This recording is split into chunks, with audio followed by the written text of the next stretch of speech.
Well, hello out there from snowy Northeast Ohio. Today is Thursday, February 4th, 2022. This is episode number 276 of the All Around Growth Podcast show that provides some insight and tools to build the life and homestead of your dreams. My name is Rob Kaiser and I am your host. Today we're going to talk about some practical things here on the homestead. Some preparations that were made, additional preps that were taken last night, as a matter of fact, and inspired by you. And when I say you, this is a shout out to Andy, who had dropped a couple of messages in the Telegram chat about the upcoming snowstorm that delivered a few inches of snow overnight and continues to fall this morning and likely will throughout the day. We'll see how that goes. But he's a little south of us, also in Ohio. And while this storm delivered snow here, if I'm not mistaken, in his neck of the woods, that means ice, rain, sleet, all the nasties.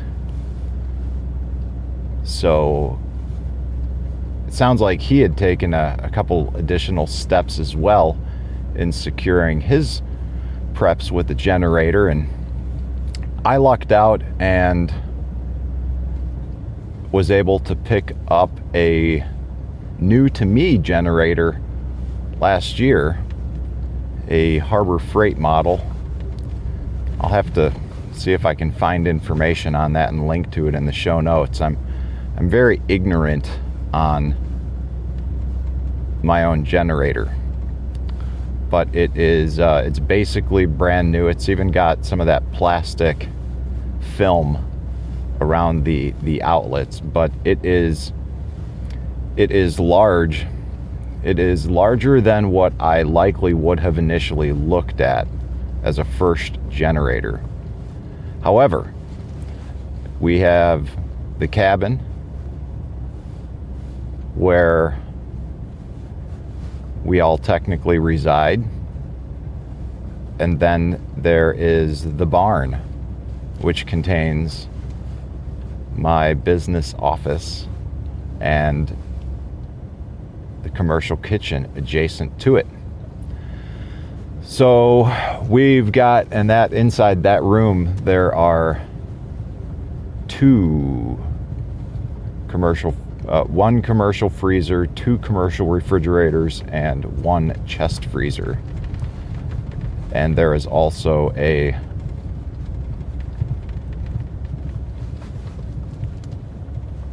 mini split HVAC system that maintains the temperature of the room to 70 degrees, which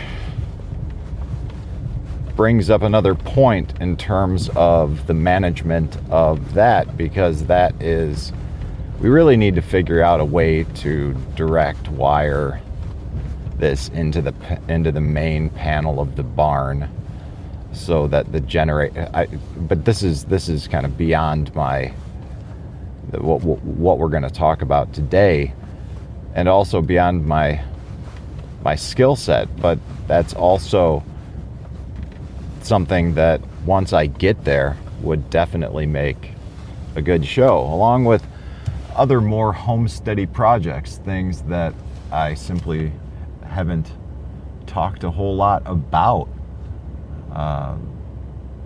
lately. As I previously mentioned, I'd done a few shows on this whole commercial kitchen project, and basically was going to do I'm doing a series. Just haven't done an episode on this particular series in a while, on building a commercial kitchen from scratch with parts lists and everything, so that you could do the same. And a room like this isn't and wouldn't simply be limited to the use case of a commercial kitchen. You could easily build out a room just like this and have it be a grow room for microgreens or mushrooms or whatever.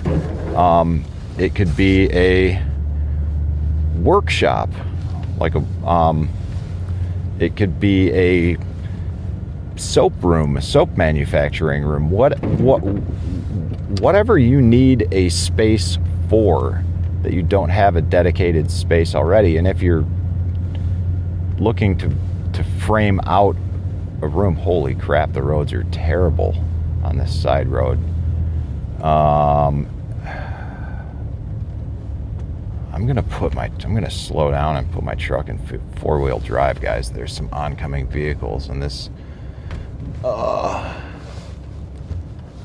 road's only had one pass on it, so it's gonna be a little squirrely when these other vehicles are coming up. Okay, four-wheel drive engaged.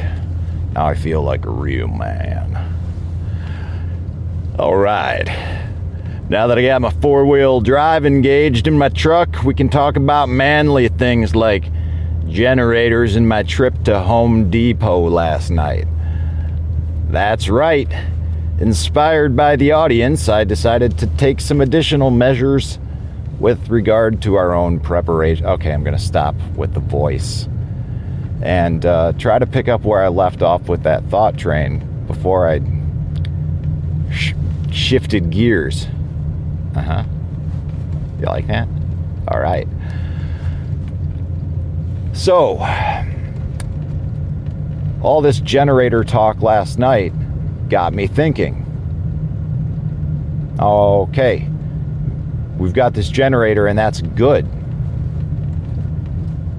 What's our situation like with extension cords?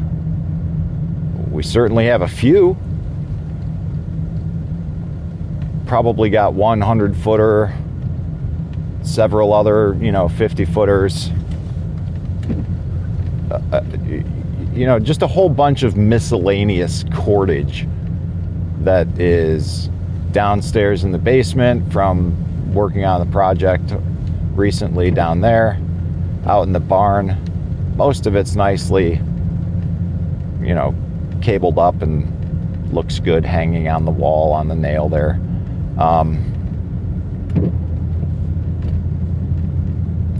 But if we were in that's all good, and that would supply getting to the cabin and then getting to the kitchen, but where do we go from there? So I decided to run out and pick up. I'm just gonna sit on these. I felt good about buying two 12-gauge 100-foot rigid brand extension cords. They were pretty low on 100-foot extension cords, and they were sold out of 10-gauge, I think it was. And I kind of wanted at least one of the, I think it'd be good to get the big boys for the primaries running out of the generator to the cabin and to the kitchen. And then from there, I bought two rigid 5-way splitters. It's a nice little design that will allow any type of plug configuration, and 5 outlets off of the one heavy should allow the basic needs to be taken care of.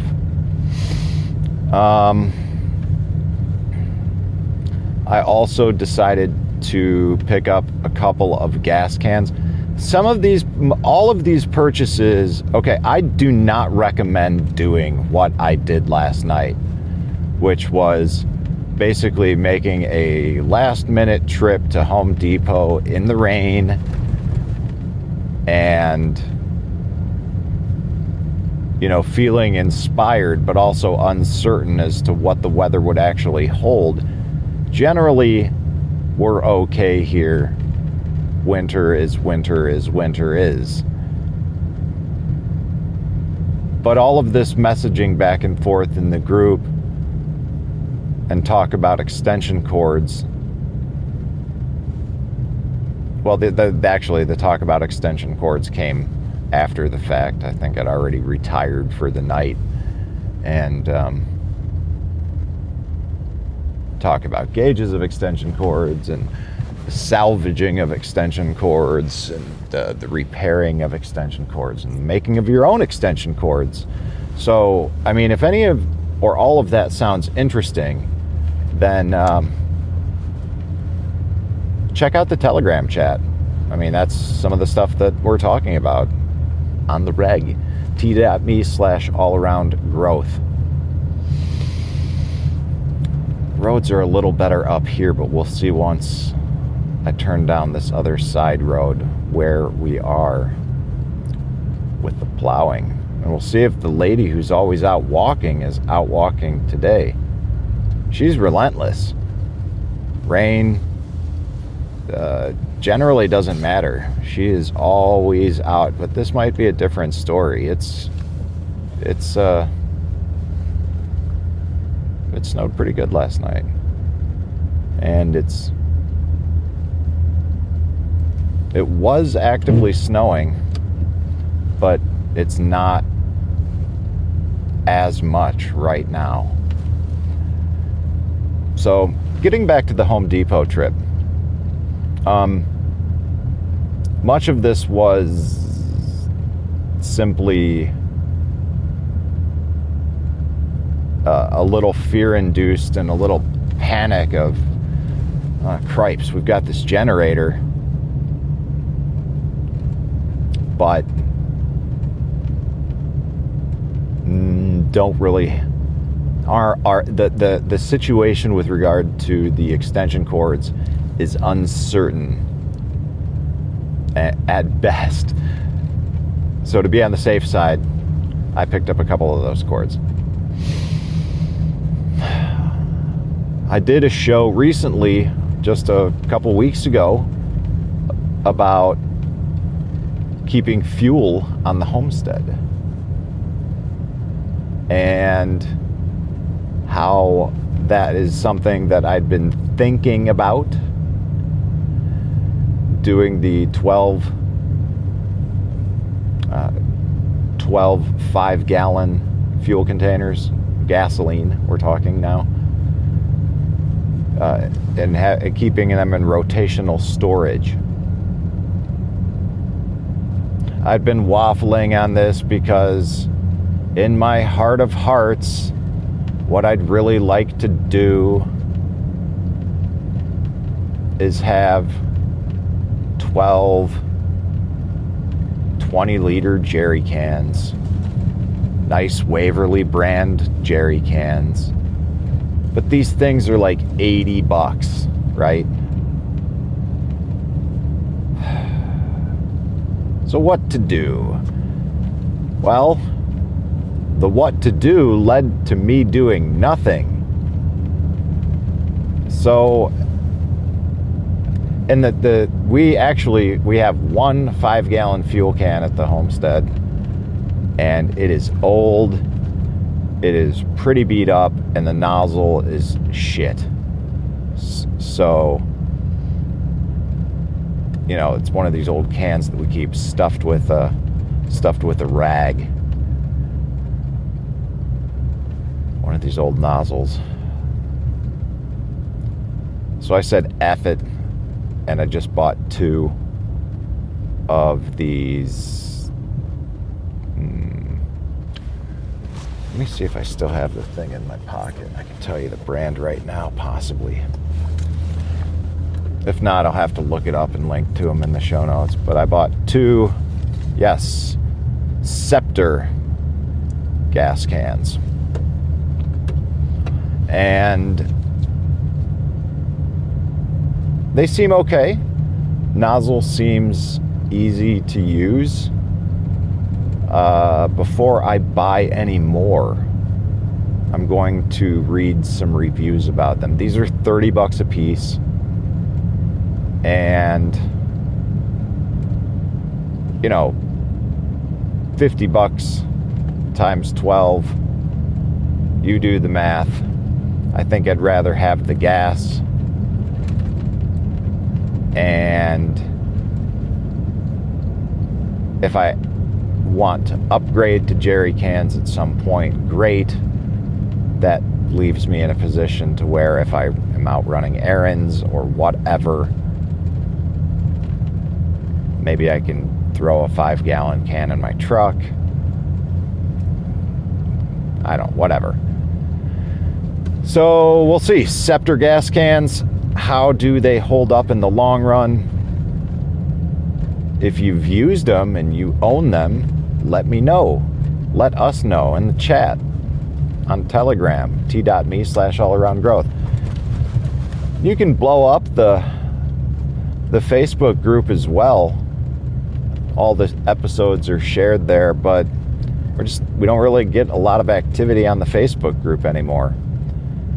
And as I was thinking about this topic today, getting ready, drinking the last of my tea and making sure the truck's all warmed up and what have you, I thought, and I was going to begin the show with this, and then I didn't.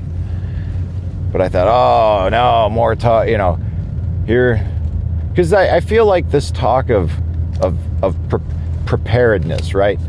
Like, I feel like this is kind of a device. I feel like everything is divisive. Like, no, why is everything divisive? Why are we such weak people that we can't engage with with people about things that we don't agree 100% on. We've created this, and we all want to blame someone. We want to blame the algorithm. We want to blame Mark Zuckerberg. We want to blame social media. But at the end of the day, the only person that we can really blame is ourselves for the use of all of these tools. The algorithms, they aren't inherently evil. They function the way that they do because of the way that they've been designed. And more often than not, as far as I can tell, the algorithm has been designed to generate clicks and engagement to optimize views on advertisements that are being paid for by the advertisers. Because all of these platforms are free to use, but they got to make their money somehow. So how do they do it? That's how. I'm sure there are other ways, but I'm kind of just an ignorant guy talking about these things. But because the algorithm operates in the way that it does when we use social media in the ways that we do, oftentimes the negative engagement is what drives more use. Because we're reactive. We're not responsive. We're not proactive with our communication with much of anything these days.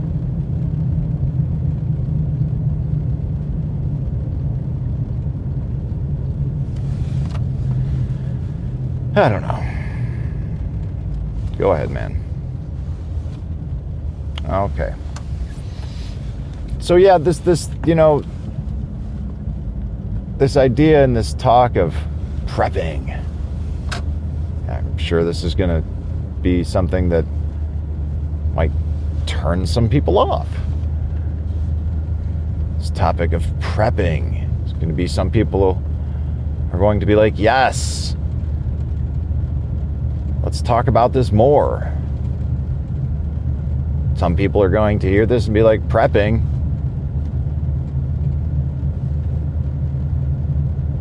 Isn't that for the zombie apocalypse and the end of the world as we know it scenarios? Mad Max? Sure, I guess.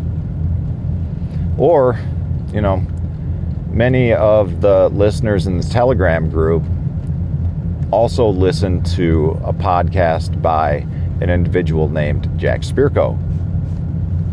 His podcast is called the Survival Podcast.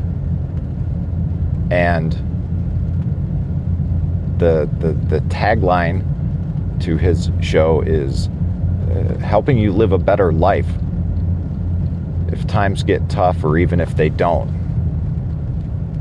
And that's it's funny because if you listen to him, he oftentimes makes fun of the tagline and how long it is, and from a marketing standpoint how nonsensical it is, but it's completely sensible in terms of like a practical standpoint and what his objective is with his show. Helping you live a better life for if times get tough or even if they don't. So no matter what happens, you're good to go. Lose power? No problem.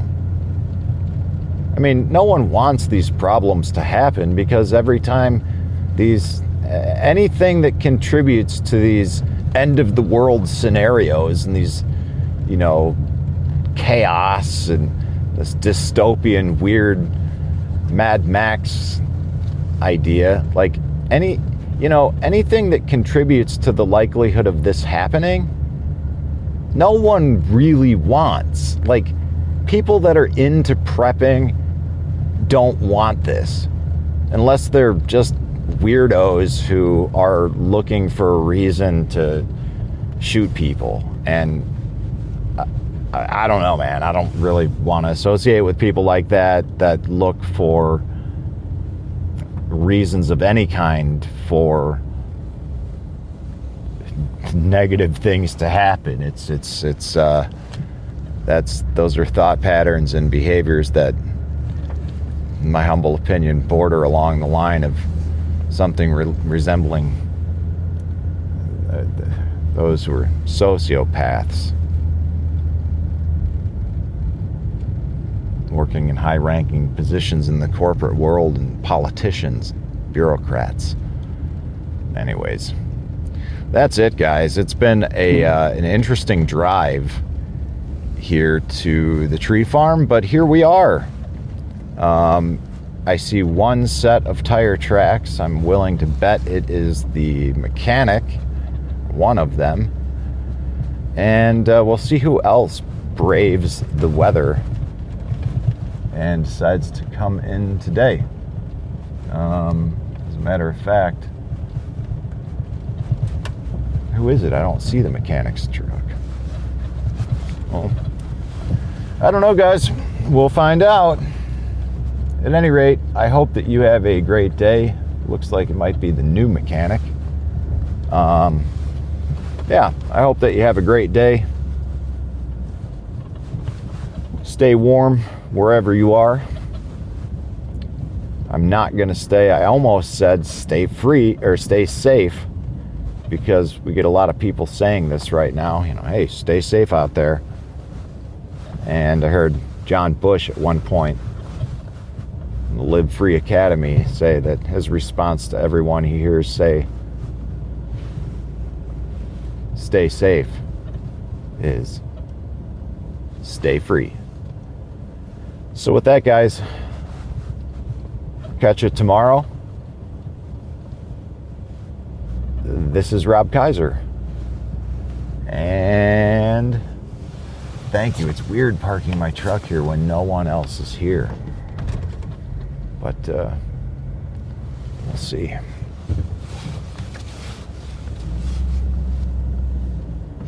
Okay.